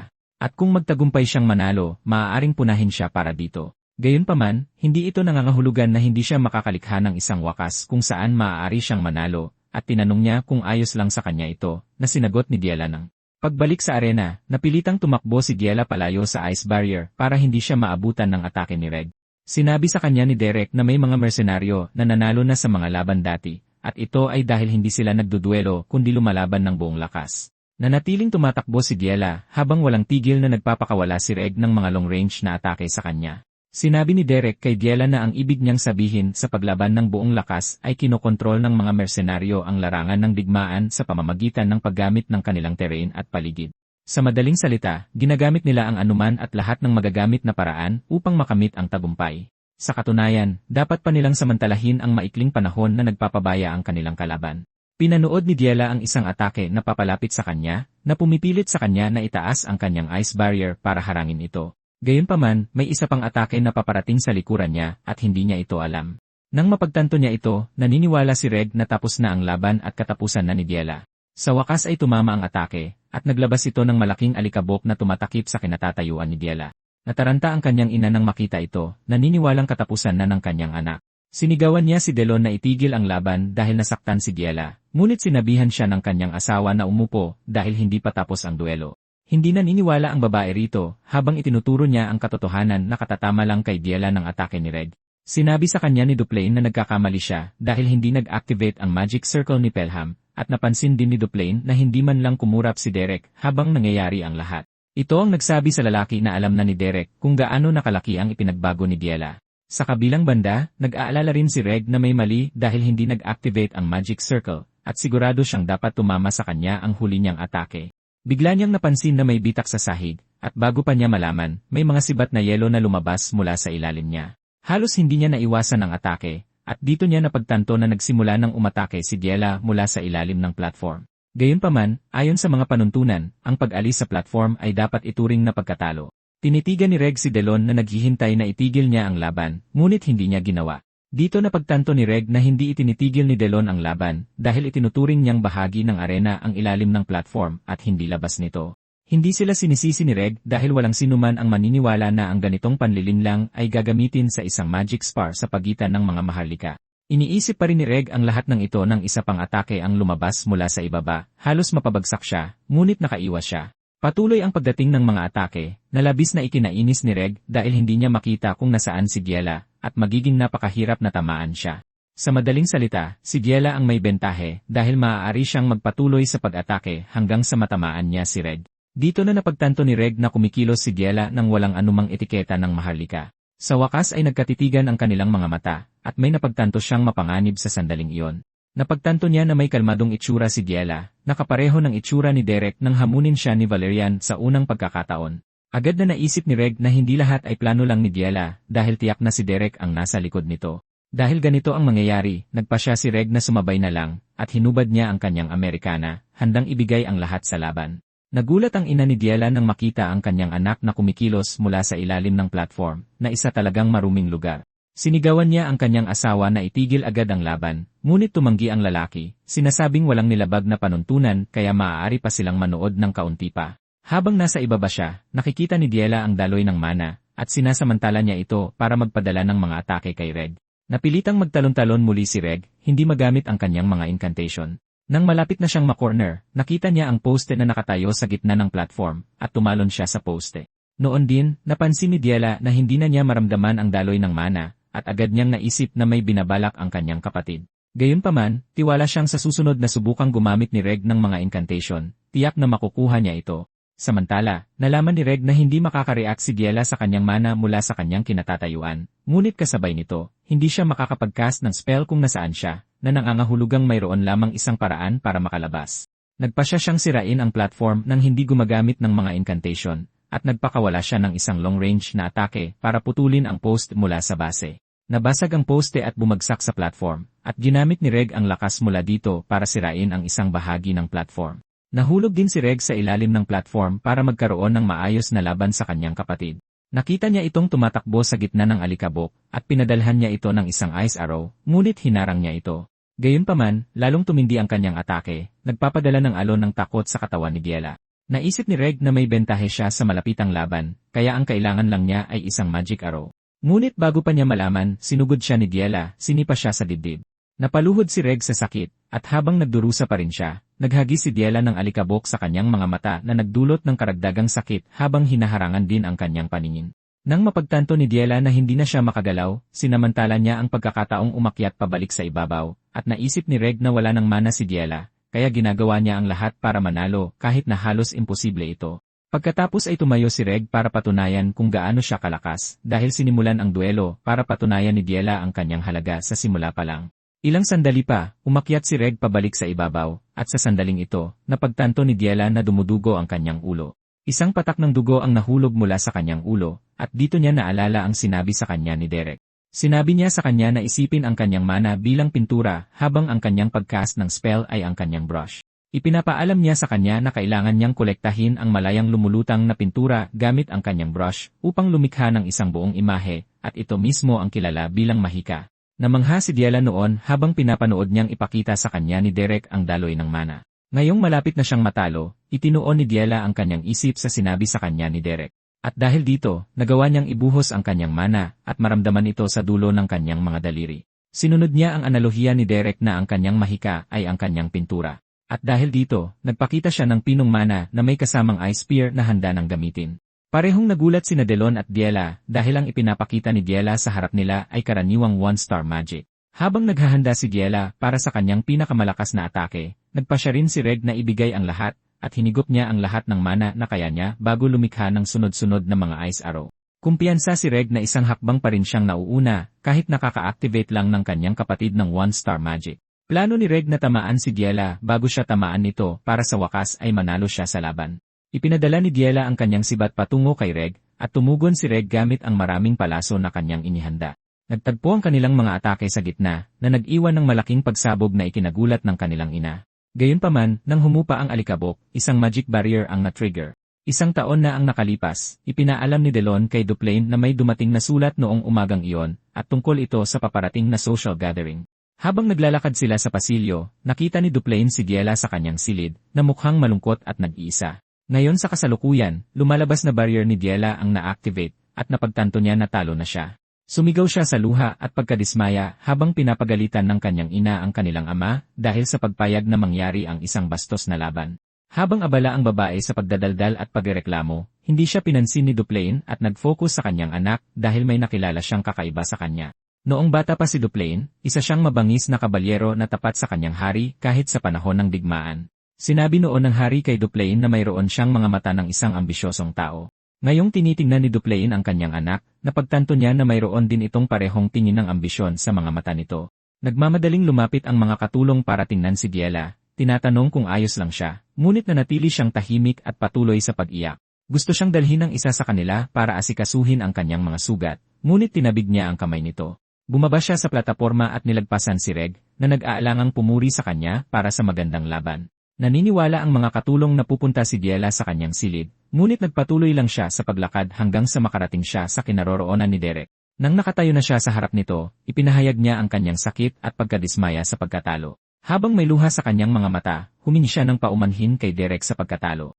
Tumayo si Derek at sinabi sa kanya na ayos lang matalo, ngunit hinimok niya itong gamitin ang pagkadismaya para umangat pa at lalong lumakas. Tumatak sa kanya ang mga salita ni Derek, at lalo pa siyang umiyak habang nakatayo sa likuran ang mga katulong na nag-isip kung ano ang magagawa nila para tumulong. Sakto namang dumating ang kanyang ina, niyakap siya at nakiramay sa kanyang pinagdaanan. Gustong magsalita ni Diela, ngunit sinabi ng kanyang ina na hindi niya kailangang magsabi ng anuman. Niyakap niya ito at hinimok na magpagamot muna. Pagkaalis niya, lumapit ang babae kay Derek at sinigawan siya, tinawag siyang isang bastos na hamak. Sinabi niya kay Derek na maaaring ginawa niyang one-star mage si Diela, ngunit hindi ibig sabihin nito na kahanga-hanga siya.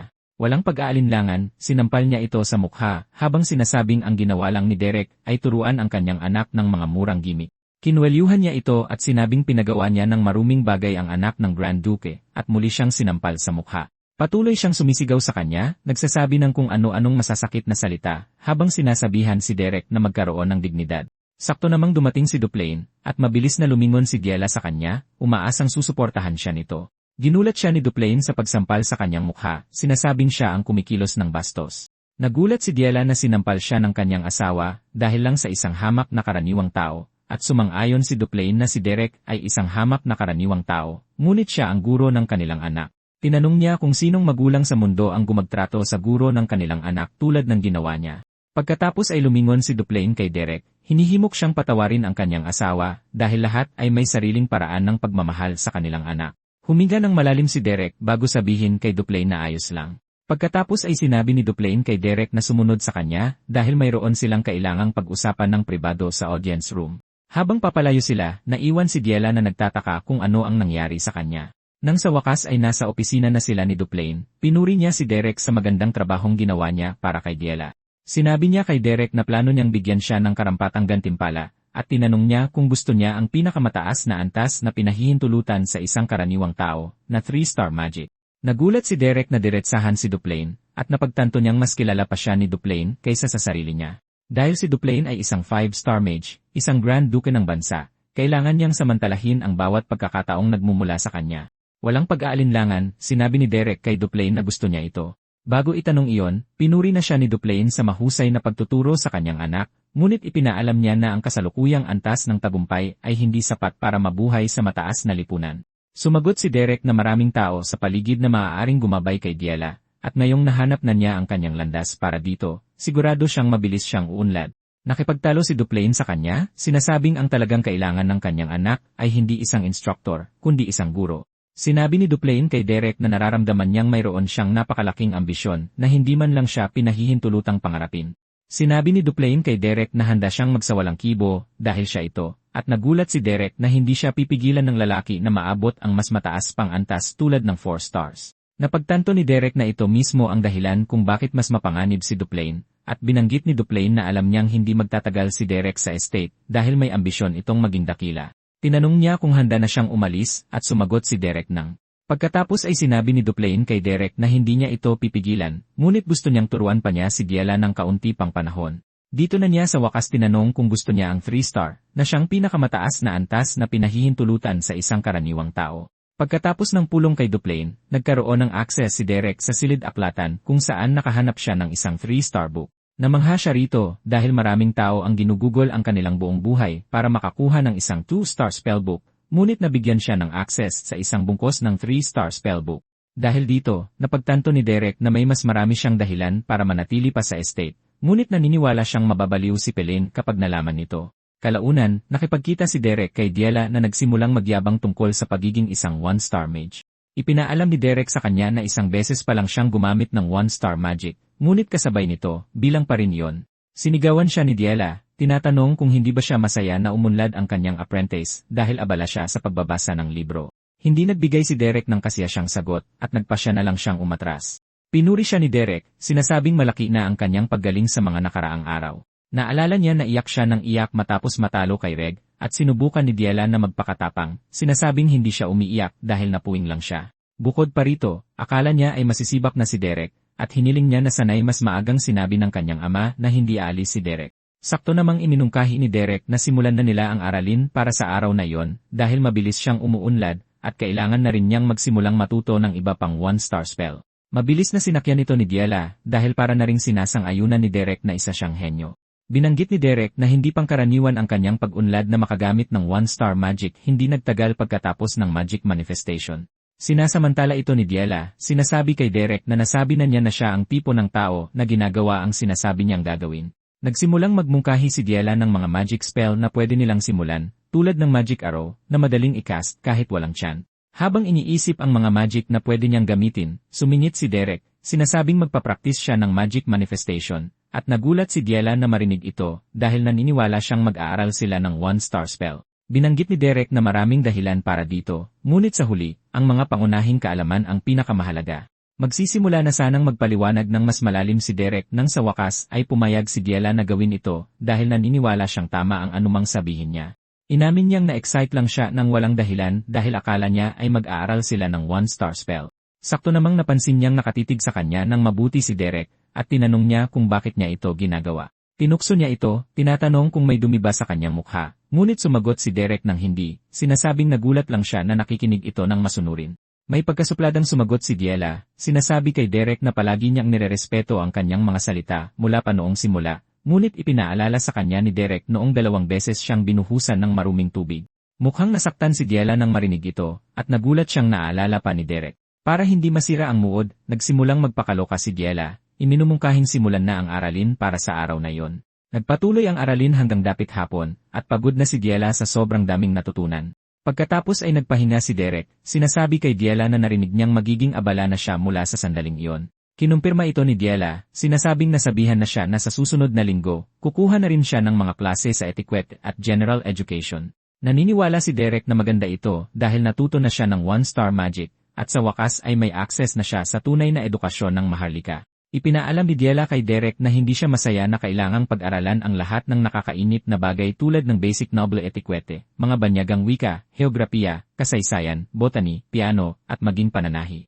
Nagtataka siya kung paano natiis ni Aislinn ang lahat ng mga bagay na kanyang inilista. Namangha rin si Derek, at ipinaalam niya na ito ang dahilan kung bakit tinawag si Aislinn na bulaklak ng Duplain, na dahilan din kung bakit siya ang sentro ng mataas na lipunan ng Ebelstein.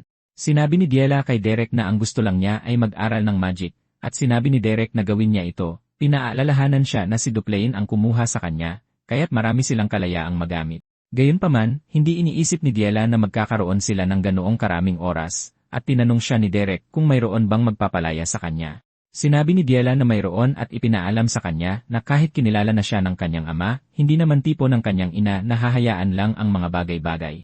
Nagtaka rin si Derek dito, at tinanong niya si Diela kung bakit gustong-gusto siyang paalisin ng kanyang ina. Binanggit ni Diela na malamang ay nag-aalala ang kanyang ina na kung matututo siya mula kay Derek, lalayo siya sa dignidad ng Maharlika at magiging tulad din ng isang mersenaryo. Sinabi ni Diela kay Derek na mula sa laban, wala itong anumang tinatawag na dignidad ng mga Maharlika. Pagkatapos ay sinabi ni Derek kay Diela na hindi iyon espesyal, at nalito si Diela dito. Ipinaalam ni Derek sa kanya na ang pagpapatahimik sa kanyang ina ay hindi kasing hirap ng inaakala niya dahil ang kailangan lang nilang gawin ay alisin ang kanyang dahilan. Kalaunan, nakita ang ina ni Diela na naglalakad sa estate na iniisip kung paano maaaring maging masamang impluensya si Derek sa kanyang anak. Iba't ibang sitwasyon ang nagsimulang tumakbo sa kanyang isip, tulad ni Diela na may gintong ngipin at tumatakbo sa paligid para manghuli ng mga baboy ramo. Ang pag-iisip pa lang sa posibilidad na ito ay sumasakit na ang kanyang ulo. Kaya napaisip siya kung ano ang mayaalok ni Derek kay Diela. Alam niyang maaaring kinilala na ng kanyang asawa si Derek, ngunit kasabay nito, siya pa rin ang may bahay ng estate.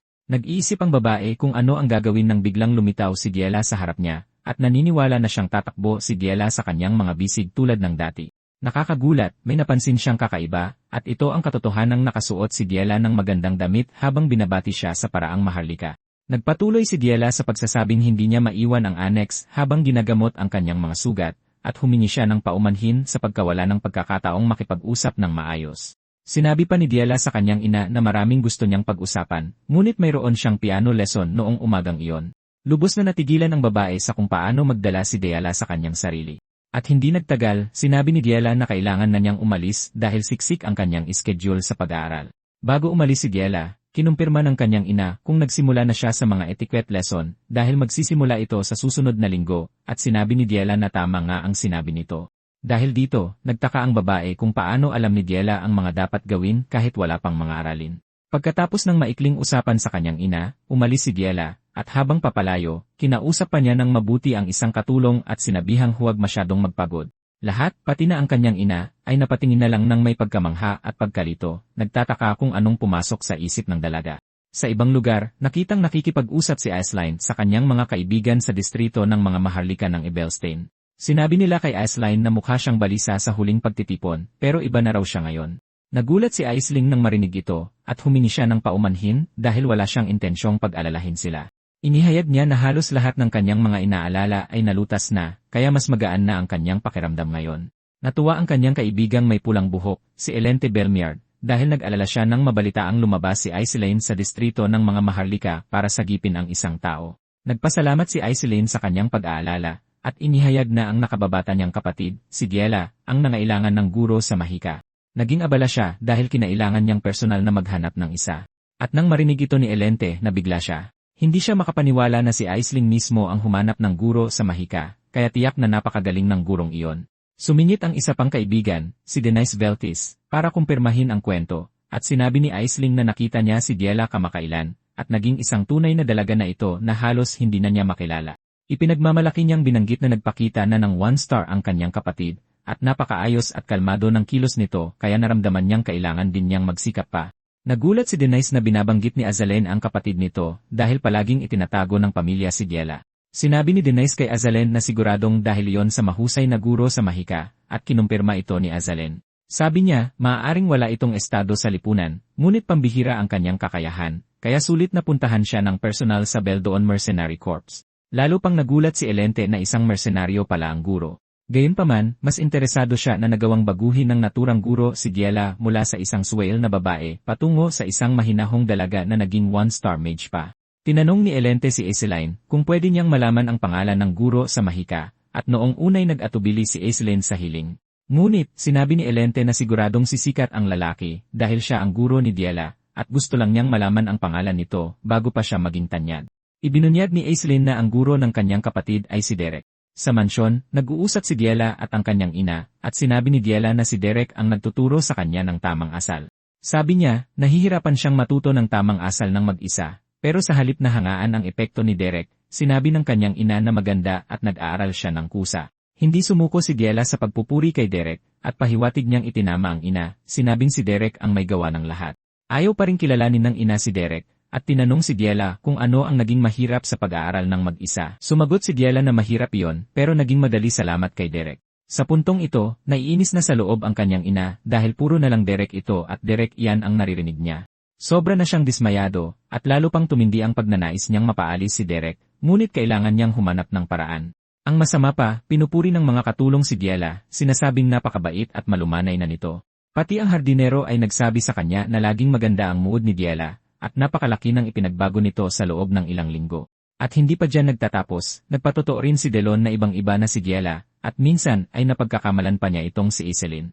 Naniniwala si Delon na si Diela ay malapit ng maging isang tunay na ginang, at halos masiraan ng bait ang Duchess dahil wala siyang mahanap na pagkakataong samantalahin. Kalaunan, nakitang nagsasanay si Derek ng kanyang Mahika, ngunit nahihirapan nang biglang dumating si Reg. Humingi siya ng paumanhin sa pag-abala sa kanyang pagsasanay, pero sinabi ni Derek na ayos lang. Tinanong ni Derek kung ano ang sadya niya sa lugar ng pagsasanay, at inihayag ni Reg na nandoon siya para kausapin siya tungkol kay Diela. Ngunit, bago pa man magsalita, napansin niya ang 3-star spellbook na hawak ni Derek. Sinabi ni Derek na si Duke Duplain ang nagpahiram sa kanya nito, at labis itong ikinagulat ni Reg. Binanggit ni Derek na mahirap itong level para sa kanya, ngunit naniniwala siyang walang masama sa pag-aaral ng abanse. Nang marinig ito ni Reg, sa wakas ay naintindihan na niya ang sinasabi ng kanyang ama nang sabihin nitong si Derek ay isang tunay na mage. Walang masabi si Reg kundi purihin si Derek at isantabi na lang ito. Muling tinanong ni Derek si Reg kung ano ang ipinunta nito roon tungkol kay Diela. Bago pa man makapagsalita, namumula na ang mukha ni Reg, at sinabi niya kay Derek na medyo komplikado ito, pero gusto niyang itanong kung may alam ba si Derek na gusto ng mga dalagita. Tinanong ni Reg si Derek kung magugustuhan kaya ni Diela kung igagawa niya ito ng manika, at agad na alala ni Derek ang nakakatakot na manikang ginawa ni Valerian. Walang pag-aatubiling sinabi niya kay Reg na huwag na itong ituloy. Sumang-ayon si Reg kay Derek, at pilit na sinabing wala siyang intensyong gumawa dahil sa tingin niya ay hindi rin ito magiging kaaya-aya. Tumayo si Reg na hawak ang ulo sa pagkadismaya bago imungkahi na bumalik na sila sa loob dahil tapos na rin si Derek magsanay. Habang pabalik sila sa loob, sinabi ni Reg kay Derek na malaki ang pasasalamat niya rito dahil gumanda ang kapaligiran sa kanilang tahanan nitong mga huling araw. Binanggit niya na nakatuon si Valerian sa pamamahala ng teritoryo, at kahit hindi ipinapahalata ng kanilang ama, mukha itong nasiyahan. Nagulat si Derek nang marinig ito dahil sa tingin niya ay mahirap basahin ang reaksyon ni Duplain. Sinabi ni Reg kay Derek na sinusubukan na niyang tanggapin ang mga bagay na ayaw niya noon dahil nakita na niyang nagbabago pala talaga ang mga tao. Iniisip niya kung hindi niya ba napansin ito noon o kung sadyang iniiwasan niya lang. Gayunpaman, handa na siyang magbago ngayon dahil nagbago na rin si Diela. Sinabi ni Reg kay Derek na lahat ay dahil sa kanya, at buong puso siyang nagpasalamat sa tulong ni Derek. Pagkatapos ay sinabi ni Reg kay Derek na napansin niyang kakaiba ang mahika ni Diela, at nagulat si Derek na napansin niya yon. Ipinaliwanag ni Reg ang kanyang napansin, sinabing para itong gumuguhit ng larawan. At nang marinig ito ni Derek, napagtanto niyang henyo si Reg, tulad ng lahat ng may dugong Duplain. Ibinunyag ni Derek na ginagamit ni Diela ang pagpapatakbo ng mana ng School of the Wild, at sinabi ni Reg na narinig na niya yon. Ipinaliwanag ni Derek na iba-iba ang paraan ng paggamit ng mana ng bawat tao, at naniniwala siyang kapag umabot na si Diela sa isang partikular na landas, mag-aaral na siya ng mag-isa nang hindi niya na kailangan pang turuan. Sinabi ni Derek kay Reg na sa level na yon, baka makasagabal pa siya kung susubukan niyang makialam. Nag-isip si Reg sandali at sinabi kay Derek na nauunawaan niya ang punto nito, ngunit naniniwala siyang darating din ang panahon para sumikat si Diela. 2 buwan pagkatapos nito, nakitang inaayusan ng isang katulong ang buhok ni Diela, at plano niyang palamutyan ito ng magagandang bulaklak. Kumuha si Diela ng isang bulaklak, at inamin niyang mabango ang mga ito. Sabi ni Diela, kampante na siyang gumamit ng one-star magic, at mas naging malapit na rin siya sa mga katulong. Sabi ni Diela, marami siyang pinalampas sa mga nagdaang panahon, at lahat ng ito ay dahil kay Derek. Binanggit ng katulong na tila napakasaya ni Diela sa araw na yon, at tinanong kung nasasabik ba siya para sa kanyang aralin sa mahika. Nagulat si Diela na halata pala sa kanyang mukha ang kasiyahan, at sinabihan niya ang katulong na bigyan siya ng isang natirang bulaklak para ibigay kay Derek. Ngunit, nawasak ang kaligayahan ni Diela sa araw na yon, at nahulog ang bulaklak sa kanyang kamay nang sabihin ni Derek na alis na siya dahil wala na siyang maituturo pa sa kanya. Sinabi niya sa kanya na ganito gumagana ang prinsipyo ng mga panahon dahil walang-walang hanggang taglamig at walang-walang hanggang tagsibol. Kalaunan, nakipagkita si Derek kay Duplain para magpaliwanag. Sinabi niya rito na kabilang si Diela sa School of the Wild na sigurado siyang alam na nito. Sinabi ni Derek kay Duplain na magiging hadlang lang siya sa paglago ni Diela kung patuloy siyang makikisangkot dito. Isinaalang-alang ni Duplain ang lahat ng sinabi ni Derek dahil sa esensya, sinasabi nitong wala ng dahilan para manatili pa siya sa mansyon. Kinumpirma ito ni Derek at huminga ng malalim si Duplain bago tumayo at lumapit sa bintana, sinabing maraming nagbago. Binanggit niya na dahil kay Derek, nagawang umunlad ng kanyang anak. Inamin niyang hindi siya naging mabuting ama dahil masyado siyang nalunod sa pamamahala ng teritoryo, ngunit ipinagtapat niyang gumaan na ang kanyang pakiramdam ngayon. Tinanong ni Duplain si Derek kung kailan niya planong umalis, at binanggit ni Derek na narinig niyang bibisita si Aisling sa mansyon, kaya plano niyang sumabay pabalik sa Eblestein kapag aalis na ito. Nang marinig ito, sinabi ni Duplain kay Derek na kailangan niyang ibalik ang susi ng aklatan, at sinabi ni Derek na ibabalik niya ito kasama ang mga spellbook na binabasa niya. Sabi niya ay ibibigay niya ang susi kay Delon, ngunit sa mahigpit na boses, sinabi ni Duplain na hindi na kailangan iyon dahil gusto niyang ibalik niya ang susi ngayon din.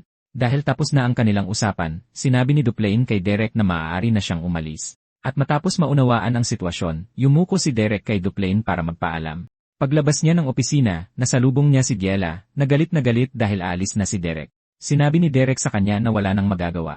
At kahit alam niyang hindi makikinig si Derek, nagpasya pa rin siyang sabihin ito. Tinanong niya si Derek kung pwede siyang manatili, at tumigil sandali si Derek bago lumapit para sabihing isa siyang mersenaryo at babalik lang siya sa dati niyang buhay. Ipinaalam niya na mag-aaral din siya ng mahika. At kapag mas gumaling pa si Diela, pupunta siya sa Abelstein para sa kanyang debut. Inaliw ni Derek si Diela sa isipang magkikita sila muli sa kanyang debut. Sinabi pa ni Derek na ikalulugod niyang turuan siya ng bago kapag tumaas na rin ang antas niya. Sinabi ni Diela kay Derek na nakakainis ito dahil alam niya palagi ang tamang sasabihin kaya wala siyang maisagot. Nang gabing iyon, nanaginip si Diela na bumabalik siya sa dati niyang buhay at napasigaw siya sa takot. Pinagpapawisan siya ng husto, ngunit nakahinga siya ng maluwag dahil isa lang iyong bangungot. Narinig ng isang katulong ang kanyang sigaw at nagmamadaling pumasok, tinatanong kung ayos lang siya dahil nakarinig siya ng gulo. Sa sandaling iyon, natukso si Diela na gumawa ng dahilan para mapanatili si Derek. Naisip niyang saktan ang katulong gaya ng dati, sa pag-asang mapipilitan si Derek na manatili. Pinag-iisipan niya ito nang tanungin siya ng katulong kung ayos lang ba siya, at sa wakas ay gumawa si Diela ng desisyong pangmatanda na huwag nang bumalik sa dati niyang gawi. Tiniyak niya sa katulong na ayos lang siya at walang dapat ipag-alala, dahil napag-isipan na niya ito at alam niyang hindi siya magiging mahalaga kung gagawin niya yon. Nang oras na para umalis si Derek sa mansyon, inihanda ni Aisling ang karwahe at sinabihan siyang magpaalam sa kanyang estudyante dahil malapit na silang umalis. Lumingon si Derek at napagtantong naghihintay pala si Diela at ang kanyang mga kapatid para ihatid siya sa pag-alis. Tinanong siya ni Valerian kung kailangan na ba talaga niyang umalis at sumagot siya na kailangan niyang bumalik sa pinanggalingan niya. Naiintindihan ni Reg na hindi naging madali ang buhay sa mansyon dahil kailangan niyang magtrabaho ng husto sa lahat ng oras. Sinabi ni Valerian kay Derek na malaya siyang kontakin siya kung kailangan man niya ng tulong, at tutulungan niya ito sa abot ng kanyang makakaya. Pagkatapos ay lumingon si Derek para tingnan si Giela, na halatang hindi pa handang kausapin siya. Gayunpaman, napilitan siyang magsalita nang mapagtanto niyang hindi siya titigilan ni Derek sa pagtitig. Sa isang supladang tono, tinanong siya ni Giela kung sa tingin niya ay magmamakaawa siyang huwag umalis dahil hindi na siya bata. Sinabi ni Derek sa kanya na isang karangalan na turuan siya, pero hindi niya maipagmamalaking ideklara ang sarili bilang kanyang guro. Kaya umaasa siyang maaalala niya ang mahikang natutunan niya mula sa kanya. Itinama siya ni Giela, sinasabing buong pagmamalaki niyang sasabihin sa lahat na si Derek ang kanyang guro, na nangangahulugang hindi na siya makakapamuhay ng tahimik. Tutal, siya ang guro ng dakilang si Giela Duplain. Nakitang nagiging mabait na siya, tumalikod siya at sinabihan si Derek na mag-ingat at huwag gumawa ng anumang mapanganib ng walang dahilan. Tiniyak sa kanya ni Derek na magiging maayos lang siya, at sinabihan din niya itong huwag masyadong pagurin ang sarili.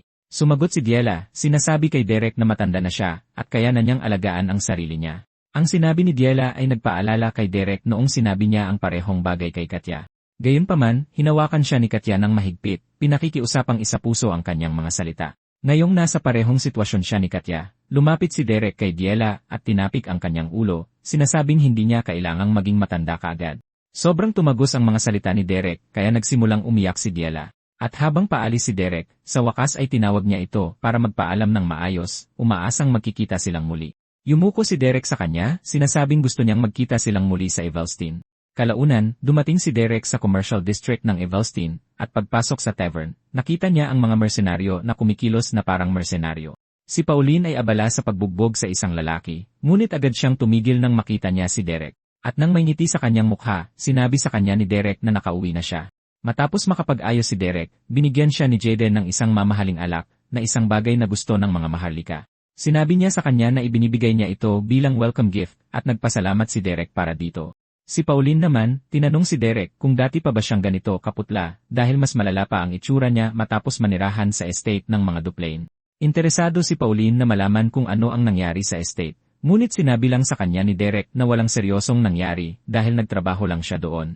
Ginamit pa rin ito ni Pauline para tuksuhin siya, sinasabing para na siyang maharlika magsalita, ngunit mabilis na sumingit si Jaden, sinabihan si Pauline na kumalma habang inaalok siya ng inumin para suhulan. Sinabi ni Pauline kay Jaden na sobrang inis lang niya dahil mag-isa siyang nagtrabaho noong wala si Derek. Pagkatapos ay sinabi ni Jaden kay Pauline na siguradong maraming dalang pera si Derek dahil dito. Tinanong ni Jaden si Derek kung binayaran ba siya ng maayos, at sumagot siya na may nakuha siyang mas mahalaga pa sa pera. Ipinakita niya sa kanila ang spellbook na nakuha niya at namangha sila dito. Sa simula ay inakala nilang ito ay isang 2-star spellbook, ngunit itinama sila ni Derek, ibinunyag na ito ay isang 3-star spellbook. Agad na nawala sa sarili ang dalawa, sinisigawan si Derek at hinihinging malaman kung saan niya ito ninakaw. Sinabi nila sa kanya na patay siya kapag nahuli, ngunit nilinaw ni Derek ang sitwasyon na sinasabing si Duplain ang nagbigay nito sa kanya. Nagulat si Pauline nang marinig ito, at hinawakan niya si Derek at tinanong kung naghahanap ba ang estate ng isang archery instructor. Matapos ang buong kalokohan at nakatulog na si Pauline gaya ng dati, tinanong ni Derek si Jaden kung may mga request siyang pwedeng trabahuhin. At nagulat ang lalaki na kararating lang ni Derek, pero nagtatanong na agad siya ng trabaho. Sabi ni Derek handa siyang magtrabaho kahit na simpleng bagay lang tulad ng pagpuksa sa halimaw at mga katulad nito. Sinabi ni Derek kay Jaden na natatakot siyang medyo nawala na ang kanyang galing, ngunit hindi naniniwala si Jaden dito dahil hindi niya iniisip na si Derek ang tipo na nawawala ng galing. Inaamin ni Jaden na laging may kakulangan ng mga salamangkero sa kanilang linya ng trabaho. At dahil gustong magtrabaho ni Derek, maraming trabaho ang pwedeng gawin. Nang hindi nagsasayang ng oras, sinabi ni Derek kay Jaden na gusto niyang magsimula kinabukasan. Kinabukasan, si Derek at Pauline ay nagtungo sa teritoryo ng mga halimaw upang labanan ang mga ito. Ang dalawa ay may perpektong koordinasyon habang nililipol ang mga halimaw, nakatalikuran sila para masigurong walang butas sa kanilang depensa. Nagpatuloy sila sa paglalakbay sa ilang lugar na pumapatay ng mga halimaw sa daan, at pagsapit ng gabi, sinubukan ni Derek na abutin ang 3-star level, ngunit nahihirapan pa rin siyang gawin ito. Kahit nabigo, nakagawa pa rin siya ng isang malaking pagsabog na halos dumurog sa kanyang mga kamay. Napagtanto niya na gamay na niya ang 2-star spells, ngunit napakataas talaga para sa kanya ng pader patungong 3-star. Mula tag-araw, sina Derek at Pauline ay lumalabas para sa mga subjugation task hanggang sa malupit na panahon ng taglamig. Nang sa wakas ay bumalik sila sa tavern, pinuri ni Jaden ang kanilang lakas, sinasabing napakabuti talagang maging bata dahil may lakas silang magpabalik-balik sa Kent Mountains sa ganitong kalupit na panahon. Sa katunayan, naniniwala siyang silang dalawa lang ang sapat na baliw para mag-uwi ng ulo ng Harpy sa ganitong kalupit na panahon. Huminga ng malalim si Peline, inaamin na sa wakas ay alam na niya ang pakiramdam ng pagiging buhay. Pagkatapos ay iminungkahi ni Jaden na magpahinga sila kinabukasan dahil nagtrabaho sila ng husto. Pagkatapos ay sinabi ni Jaden kay Derek na may kararating lang na request na babagay sa kanya. Tinanong ni Derek kung anong uri ito ng request at sinabi sa kanya ni Jaden na ito ay isang mamahaling request, ngunit medyo madali naman. Lumalabas na ito ay isang request na ipinadala mula sa Rojo Mercenary Corps sa West Street at galing ito kay Count Belmiard. Tila naghahanap sila ng isang karaniwang tao para tumulong sa magic sparring na nangangahulugan lang na naghahanap sila ng isang punching bag. Sinabi ni Jaden kay Derek na ang kailangan lang niyang gawin ay tumanggap ng ilang tama at iyon na ang misyon. Kinabukasan, nagtungo si Derek sa Magic Sparring Arena na matatagpuan sa Nobles District. Sa ibang lugar, nakita si Elente na tinatanong ang kanyang guro kung sino ang dapat niyang kaspar at sinabi sa kanya nito na nakapag-ayos na sila ng isang karaniwang tao. Nagulat si Elente na pinapabugbog sa kanya ang isang karaniwang tao at sinabi ng lalaki na bahagi ito ng kanyang pagsasanay. Tiniyak niya sa kanya na nangako sila ng sapat na kabayaran sa karaniwang tao kaya malaya siyang ibuhos ang lahat ng lakas. Hindi pa rin komportable si Elente sa buong bagay at para gumaan ang loob niya, sinabi ng lalaki na kaya ng karaniwang tao ang one-star magic. Gayunpaman, ipinaalala ni Elente sa kanyang guro na halos 2-star na siya at may malaking pagkakaiba sa pagitan ng 1-star at 2-star na maihahalin tulad sa langit at lupa. Kalaunan, nakilala ni Elente si Derek na magiging kanyang sparring partner. Ipinakilala ni Derek ang kanyang sarili sa babae at sa sandaling marinig niya ang kanyang pangalan, napagtanto niyang narinig na niya ito dati. Pagkatapos ng mga pagpapakilala, iminungkahi ng guro ni Elente na pumunta sila sa arena, ngunit naiwang nag-isip si Elente kung tunay na salamangkero ang lalaki dahil mukha siyang napakabata. Pagpasok sa arena, tinanong ni Elente si Derek kung alam niya ang mga pangunahing tuntunin sa magic sparring at sumagot siya ng. Natuwa si Elente na marinig ito at hinikayat niya siyang lumaban sa abot ng kanyang makakaya. Tiniyak niya sa kanya na susubukan niyang tapusin ang laban sa lalong madaling panahon, ngunit kasabay nito, nag-aalala si Elente na baka malubhang masaktan si Derek kung sumobra siya. Pagkatapos ay tinanong siya ni Derek kung gaano kalakas na paglaban ang tinutukoy niya, at nainis si Elente sa tanong dahil naniniwala siyang katawa-tawa ito. Sinabi sa kanya ni Derek na kailangan niyang malaman kung gaano kalakas ang dapat niyang ilaban para makatulong siya sa kanya. Narinig ito ni Elente at tinukso si Derek, sinasabing nakakatawa ang kanyang paraan ng pagsasalita, at sinabihan siyang lumaban gamit ang lahat ng mayroon siya. Narinig ito ni Derek at agad na nag-focus, sinabi kay Elente na gagawin niya ang kanyang iniuutos.